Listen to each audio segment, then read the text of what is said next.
All right, welcome to the Investor's Guide of Memphis Real Estate. I am your host, Dean Harris, and as always, I'm with Douglas Skipworth. How are you, buddy? Hey, man, I'm doing great. We're bringing you this podcast to give you the boots on the ground knowledge to be a successful real estate investor here in Memphis, Tennessee. Please like and subscribe to the Investor's Guide of Memphis Real Estate on your YouTube channel that you might be watching us on, Spotify, Apple Music, Facebook, wherever you want to follow us at. Show sponsors are listed on the screen below. We would not be able to do this show or run our personal rental businesses without all of our partners here. Cortland Financial, CrestCore Property Management, Triumph Construction, Will Griffin with Griffin, Clift, Everton, and Mashmeyer. And then April McDowell has just opened up her own title company. Excited for her. Ready signing. Yep. So we'll get her logo up here in the next week or two. But we're happy to have her with us. Mm-hmm. So today, why it's easier to own 50 rentals than it is to own 5. Yes. It's easier to own 50 rentals than it is to own 5 rental properties. Mm-hmm. Tell me more. Why is that crazy? Let's start talking about why that is the case. If you own, I want to first start. We'll get into some of these other specifics, maintenance and things, whatever, in just a second. I want to talk about the mindset of it first, okay? So you can kind of know why these things get to you. If you have 5 rental properties and you've got a mortgage on all 5, because most people would, and you did a great job. Let's say you burned all 5 and you're in great position, right? Yes. Okay. Debt's low. I mean, got into them great. Rental numbers, cash flow, all of it's fine. All of it's great. And you're sitting along one day and you had one of your HVAC systems go out, your condenser, not even the whole system. The condenser. That's 32 to grand. Yeah, 32 to $3,500. Yep. Okay. Well, on your 5 houses, you had a cash flow probably of about $250 on each one of them. Okay. I'll give you $1,200.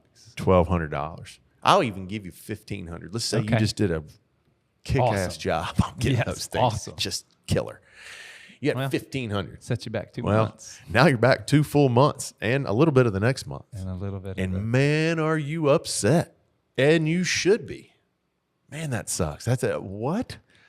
One condenser? Okay. We'll weather that storm. That stinks. Let's keep moving. All right. 5 weeks into that weathering the storm, you have a tenant vacate on you. They moved out. In the middle of the lease. In the middle of the lease. Yeah. And believe me, that happens. Yes. They're gone. Left it spotless. Left it. I mean, yeah. Right? So you don't did a get great your job rent. cleaning it up on the way out. Yeah. Definitely didn't destroy it. But they're gone. And now you have one less rent check. So your $1,500 cash flow just went down to $1,250. Okay, $1,200, whatever. If I'm giving you $300 a house, so now you're down to $1,200. That's not good. Now you go over there and you do a little inspection of the place, and we're making a joke, but let's just say they were a normal leave. They just left normally, nothing real hard. No one's cleaning it up, no one. But they didn't just tear it up. Yeah, there's $4,000. Yes, you're gonna have to paint it. There's going to be some cleaning, and there's going to be some stuff in there that you didn't realize you had to do prior, and here it is, and it's going to catch up to you, and there's $4,000. Okay. So now you're out the money. It's at $4,000, and you had your condenser. So now you're $4,000, and you just were about to end up and finish this sentence you were in for the bad condenser, right? And no money for 3 months or 2.5 months. Now this comes along here, and you're having to make up the $4,000 there. So now you're another 3 months, 3.5 months, 4 months with no cash flow. You've now gone over half the year and you've not been able to pocket any money. And now you still got to work and get this other one occupied after you paid that $4,000 out of pocket. Mm-hmm. Not every scenario is like this, but there's a lot of them. Yeah. And I tell you one thing, you don't want to be here anymore. I don't want to do this anymore. I can't tell you how many times I hear that. I can't tell you. I don't want to do Dean, what happened? What did I do? We bought 5 bird properties and did a heck of a job, man. What happened? Well, my answer to that is that you haven't bought anything in a year. You haven't bought anything in 6 months. You haven't kept growing your business. Well, but 5 is supposed to do me, and I'm supposed to be, and it can. If you're willing to deal with that kind of thing, then over time, it certainly will be fine. You'll just be able to weather that storm. Right? You'll be able to get them on better loans. You'll be able to get them on whatever the terms are. But you got to understand that's what you got to deal with. Okay. There's that nightmare scenario. Right? Yes. Yeah. And that happens. It happened to me. It happens. Absolutely. I manage portfolios for families and my own and single digit numbers of portfolios up to triple digits.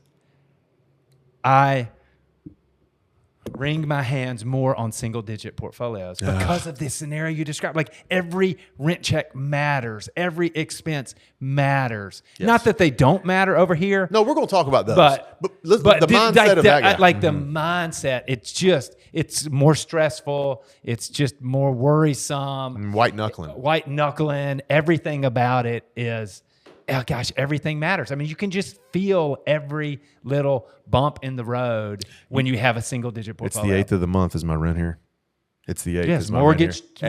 Mortgages matters. So everything matters. Your mindset, you're just tense. In my mind, I think you're in a hazing stage of the fraternity, or you're in the beginning stages of flight school, or whatever it is. It's a hard uphill battle. You're right in the trenches of it. I don't think you should stop. Otherwise, you're just going to have to kind of keep up dealing with that kind of thing. And you might be okay with that. There might be the guys, I don't want any money on this. I don't really care. Okay. Sure. Okay. That's fine. You're different than 99% of the other investors that I work with. They want the cash flow. They want to see this work. They want to make sure that they're successful with this. Yeah. So here's my guys at 5, 6 houses or whatever, and he is just everything. Now, let's don't talk about the in-betweens. We'll get to this. By the way, this is why I love this podcast, because this is not how I plan to do this. So let's go to the 50. All right. The mindset of that guy. We can speak to that. Yeah. Hey, Douglas, this is your property manager on the phone here, man. I'm sorry to tell you, your condenser's out on 123 Main Street. We need to get it replaced. Can you prove that? Sure. Okay. And then you leave that conversation, and how much more do you think about that as an investor? Not once. You move on. Single time. You care. You care. Sure, you don't want to, it's but $3,000. It sucks. It's not like when you eat you all day, all week when you're managing that single digit portfolio. Because I have been there, and again, I am there helping people who are in that scenario, and it hurts me.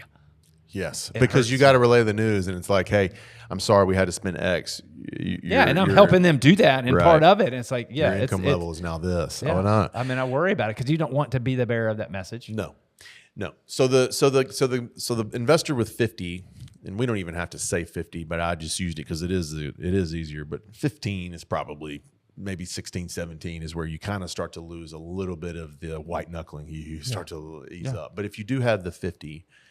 And before anybody comments and says, yeah, I guess it'd be great to have 50, there's 80,000 podcasts on here where I've told you how to scale up your business. So please don't comment, great to have 50. Yeah, I've told you how you can get 50. So I don't want to, because I know that's coming. Must be nice to have 50. I don't, whoever does, they learn how to do it and they scaled up by watching this podcast. So there you go. But so true. Yes. So the investor over here with 50 houses, though, it's like, he plans for 10% vacancy. Right? Yeah. He's budgeting for 5 of those to constantly be vacant. Could you imagine if the guy that has 5 had 1 or 2 all the time vacant? He'd be broke. It's and a you'd killer, be done. man. It'd be killer. And it's just the mindset. So you've got 5 houses that are vacant, and you're constantly working with your property management company to get them occupied. Yeah. Sure.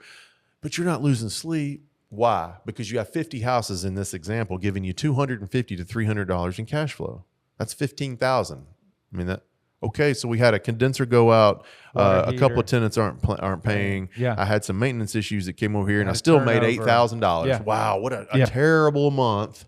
Yeah. And I made $8,000 and paid down some debt and handled some other things that we've also talked about on other podcasts. Yes. So the mindset between those two investors is drastically different. Yes. I mean, it's the nerdy answer is it's the law of large numbers. It's why insurance works. It's this large sample size. Mm-hmm. It's the bell curve. It's everything. I mean, it's like the majority of your portfolio will be in this bell curve, and only the tails where you have the people who move out or the people who stay forever. Yeah. The majority, it's going to be just right in the middle. And it's going to be nice. That's right. On a large sample size. On a small, it's kind of like flipping coins, man. Yeah. I could flip 3 or 4 heads in a row, 5 heads in a row, 10. but I can't fit 50. You couldn't flip 10 heads in a row. I don't think you could. I mean, what are the odds? And of that? if you flipped at 100 times, it's pretty much going to be 50-50. That's pretty exactly much. right. Especially if you did it 1,000 times. Especially if you did it 1,000 times. Yeah. And if you just keep going, the likelihood of it being 50-50 is just even more. So that's kind of the same thing. It's like, I hesitated on doing this because I wanted to, because talking about having 50 houses is something that a lot of people, it doesn't resonate with them. Yeah. But we deal with a lot of investors that have 50 homes. Yeah. We have a lot of clients that have 50 homes and more.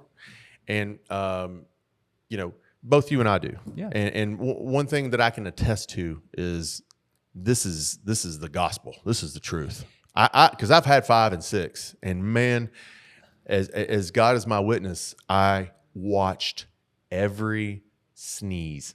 If the tenant sneezed in the house, I thought I could hear it. I was watching the houses. I watched these things so closely, and I was so obsessed with it. I was wondering, is this ever going to end? Yeah. Because this was years ago, 10 years ago, but I was trying to figure this out. Yeah. And I mean it. Like I was driving by the houses once every month. Yeah. Can you imagine doing that now? No. But we're over that threshold, and we're now running a business that kind of, that runs itself. And I do want to tell you, and maybe next week's podcast should be piggybacking on this. So how do you, although we've done it, maybe having it right beside each other on the lineup might help. But there's ways you can get from that 5 to 50 without being a gazillionaire. We've shown you ways to do that. So if you say, well, how do you do that and get out of there? We've talked about it, and that's not today's podcast, but email me and I can explain, dean@CrestCore.com, and I'll send you another one, right? I'll send you that podcast and we'll talk about it. But the expense, one thing to talk about with this is when you have 5 and to where you've got 5 insured houses. So I'm just giving you a few examples of things that are different. You got 5 or 6 insured houses, right? You got 6 payments. You got 6 insurance payments every month, or whatever, however you want to pay them. With a 50 house portfolio or more, or 20 or more, whatever, you're going to use an umbrella policy. Okay. So that's going to be cheaper. Yep, that's right. You're going to get cheaper because you've got larger packages. Yeah. Same thing with maybe property management. Yeah. Have you ever seen a property management go from 10% to 9% when they have 50 houses? In all likelihood, you could get to that point, right? Because they're dealing with one owner for 50 houses instead of 50 owners for 50 houses. There are some cost savings with having more properties. That's exactly right. So there's the expenses with your maintenance could go down. Your maintenance guy that you use or whatever might find a way to cut you a deal if you've got those 50 houses. There's banks too. Banks will always cut you deals. I'm working with mine right now on a new purchase, and the first thing I asked was, hey, I need a deal on the rate. And they came back with a lower rate. And why? Because I've got loans out the wazoo with them, and they know we could use all the help we can get right now. So those are the relationships. And not to mention on the bank, if you put your deposit, you have more cash flow. The deposit, your security deposit, if you're self-managing or the companies, it doesn't matter. Yeah. But again, there is some scale benefit on a cost savings. Yeah. And for the advanced listener out there, some of our last points here, but we talk about from 5 to 50, you can do that. I'm not going to say anyone, but I mean, like, if you get the right mindset, pretty much anyone that's going to be listening to this can. Anyone that's on my buyer's profile list, if we've talked and you're there, you can. If you're listening and you're one of our clients, and we've talked, and I've talked with you and said, hey, based on what you're telling me here, you can buy. If you're listening here and you're part of the hater group of the world, you might not ever get to that point. But if you're listening to this and you're one of our clients, or you've invested in other areas, and you can get from 5 to 50 with what you have going on. There's ways to do it. I did it, and there's others. I did it. Yeah, you did it, and we can talk you through how to do that. Now, here's something else I'm going to say that's just as powerful. It might seem, maybe for another podcast, but going from 50 to 100 is nothing. Yes. If you think that that's true, going from 5 to 50 would be difficult, I'm not here to tell you that it's hard, but it's not impossible. I'm also here to tell you that going from 50 to 100 is easy. Is damn near easy. So I agree. It just is. It is. So we can, if there's interest in there, I definitely don't mind going into the how in the world you get from 50 to 100 scenario. So you remember the Duggars? You think 23 to 24, kid number 23 to kid number 24 was hard for them? Yeah. No.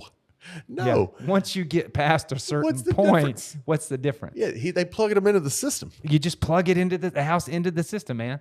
It's awesome. I'm buying houses this week that I do go see, but after that point, when they close, it's into the system. Yeah. And it's gone. And that's kind of what I'm saying by you get from 50 to 100, the things that you thought about owning 5 are gone. They're vanished. You don't ever think about, hot water heater's out. I approved one this morning. Yeah. Right. $13.75. Right. That's brutal. You spent $1,300 this morning and it's a sneeze. You sneeze. It doesn't matter. You cough. Because it was in a portfolio of 50 houses. So it was like, okay. Keep But going. if it's in a little portfolio, man, I still wring my hands. I'm telling you, you talk about having been there. Like I have been there and I am there. And I wring my hands. If it had been that other one, I'd be like, how am I going to overcome that, man? This month, like it's a gut punch on the second. That was a lot. How are we going to get 30? And this is a dang 31-day month. A lot of things that can go wrong. You know, but on a bigger portfolio, you're like, okay. And you're on to, I got another email, text message, whatever. But that other one, you're worrying about it all the time. So how long without just getting too far into this, is this month going to be? I have maintenance calls almost every day. Almost. Not every day, but 3 days a week I'm answering a call. I'm answering an email about should I or shouldn't I? Yeah. and honestly, I care, but it's like, hey, it's just an email and they just need my brain to respond to it. They don't, it's whatever. And then, so I want to make sure that we're not making too light of, it's hard work. We're getting here, but it's not hard. Does that make sense? We're not splitting the atom. We're just working hard every day. Right. So I can get, that's the biggest thing I want to take away from today is why owning 50 is easier than 5. Yeah, that's good. And I hope we gave a decent description of some of the reasons why. Of course, we can dive much further into this, but I hope we gave a decent enough explanation on what we're talking about of why having 50 is easier. Yeah, I mean, I think there's the cash flow situation, which we described. That it's the law of large numbers and all that. Then there is the systems you build that help you do it, that make it easier. And then there's the mindset that like you talk about, like I'm literally, I feel myself, I can feel it in my body when I think about the single digit portfolio versus the 50 or 100 a unit portfolio. So I think, and it's that mindset shift, it's the systems you build, and it's the cash flow. It's like 3 big things that make a difference. You just have the experience. A mom and pop store gets a bad review, it could close them down. Yes. Walmart gets a bad review, who cares? It's the same thing. So I hope you guys got something out of this today as far as, taking your business to that next level and what the possibilities are. And if you're sitting there now with 4 to 6, 7 houses and you're struggling with what I talked about, shoot me an email and set up a call. Yeah. Let's get you into that 10, 12, 13, 14 house range to where the business kind of handles the brunt of the expenses, right? Your business takes over your emotional worry. You got to make at that some switch. point. So you got to make that switch. Anything else to add today? No, that's good. All right. Thanks, you guys. We'll talk soon. Dean at CrestCore.com if you have any questions.